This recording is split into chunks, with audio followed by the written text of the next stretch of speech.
ৰঞ্জিত দাস মন্ত্ৰী ৰঞ্জিত কুমাৰ দাসে এবাৰ মন্তব্য কৰিছে যে 2026 চনত যদি বিজেপি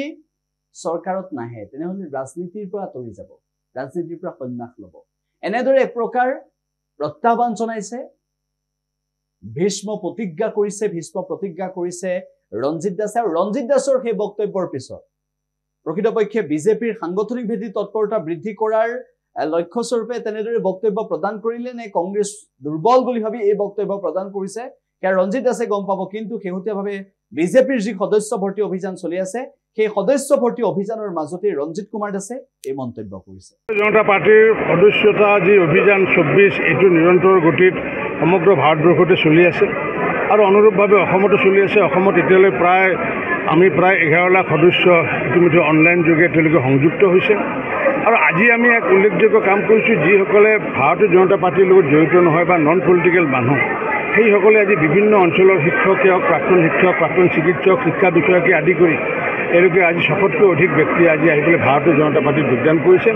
আৰু এনেকুৱা অনুষ্ঠান অসমত চাগে এইটো প্ৰথম কাৰণ বজালীয়ে অসমে যি কথা চিন্তা কৰে 5 বছৰ পিছত 5 বছৰ আগতে বজালীয়ে সৰভোগে সেই কথা চিন্তা কৰে গতিকে আমাৰ বজালীয়েও আজি এনেকুৱাকৈ যি ৰাজহুৱাভাৱে যোগদান কৰিলে তাৰ কাৰণে মই তেওঁলোকক ধন্যবাদ জনাইছোঁ মই আশা ৰাখিছোঁ তেওঁলোকে আজি যদিও নতুনকৈ যোগদান কৰিছে আমাৰ ক্ষেত্ৰত নতুন পুৰণা বুলি একো নাই তেওঁলোকেও আমাক বিভিন্ন ধৰণৰ পৰামৰ্শ দিব পাৰিব তেওঁলোকেও আমাক সংগঠন শক্তিশালী কৰাত আমাক সহায় কৰিব পাৰিব পূৰ্বতে যিসকল আছে সদস্য তেওঁলোকেও নৱীকৰণ কৰিব লাগিব অৰ্থাৎ এতিয়াৰ পৰা সকলোৱে মোদী ডাঙৰীয়াও নতুন সদস্য হিমন্ত বিশ্ব শৰ্মাও নতুন সদস্য ৰঞ্জিত দাসো নতুন সদস্য সকলোৱে নতুন সদস্য কাৰণ 6 বছৰৰ মূৰে মূৰে আমি নৱীকৰণ কৰিব লাগিব গতিকে আমি সকলোৱে মিলি জ্যেষ্ঠ কনিষ্ঠ সকলোৱে মিলি পেলাই আগন্তুক দলটো আগুৱাই নিব লাগিব মই আজি ধন্যবাদ জনাইছোঁ যে আমাৰ বজালী অঞ্চলৰ বজালী সমষ্টি বা পাটাচেৰি সমষ্টিৰ বিভিন্ন প্ৰতিষ্ঠিত ব্যক্তিসকলে আজি 600তকৈ অধিক ব্যক্তি যোগদান কৰিছে নতুনকৈ যিহেতু যোগদান কাৰ্যসূচী হৈছে কিমান লক্ষ্য বান্ধি লোৱা হৈছে এতিয়া চব যোৱাবাৰ আমাৰ প্ৰায় 22 লাখ আছিলে অনলাইনত আমাৰ সদস্য আছিলে 20 লাখত আছিলে আমাৰ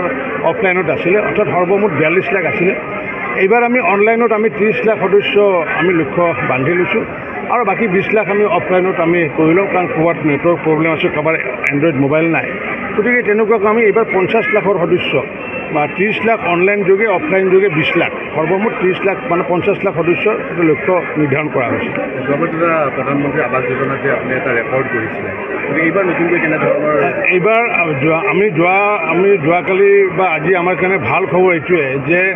আমাৰ প্ৰায় 20 লাখ আমাক যি প্ৰধানমন্ত্ৰী আৱাস যোজনা ঘৰ আমাক দিছিলে সেই প্ৰধানমন্ত্ৰী আৱাস যোজনা ঘৰৰ ভিতৰত আমি ইতিমধ্যে 19,15,000 ঘৰ আমি সম্পূৰ্ণ কৰিছোঁ আৰু এই 19,15,000 ঘৰ সম্পূৰ্ণ কৰোঁতে মাননীয় মুখ্যমন্ত্ৰী ডক্টৰ হিমন্ত বিশ্ব শৰ্মা ডাঙৰ নেতৃত্ব আৰু মই লগতে তেওঁৰ যি কৰ্মসংস্কৃতিৰ লগতে মোৰ কৰ্মসংস্কৃতিক সৰগত কৰি আমাৰ বিভাগৰ প্ৰিন্সিপাল ছেক্ৰেটাৰীৰ পৰা একেবাৰে পঞ্চায়তৰ সচিব জিআৰএছ জিপিচিকে আদি কৰি সকলোৱে কামে ধামে লাগি যোৱাৰ পিছত আমি 3.5 বছৰত আমি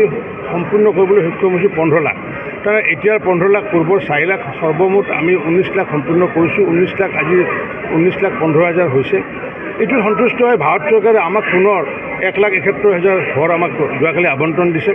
আৰু যাৰ কাৰণে মাননীয় মুখ্যমন্ত্ৰী ডাঙৰীয়াই অভিনন্দন জনাইছে প্ৰধানমন্ত্ৰী ডাঙৰীয়াক মই অভিনন্দন জনাইছোঁ আমাৰ মুখ্যমন্ত্ৰী ডাঙৰীয়াক আৰু নিশ্চিত ৰূপত আগন্তুক দুখীয়া মানুহৰ কাৰো কেঁচা ঘৰ নাথাকে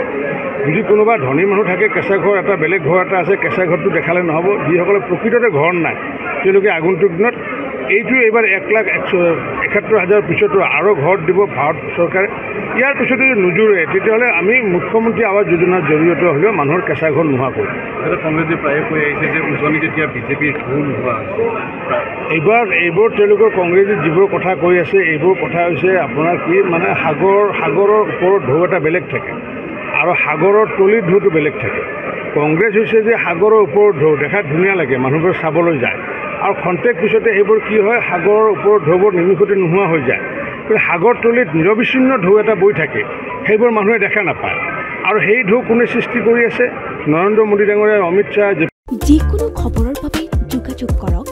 7099017330 অথবা 7099017990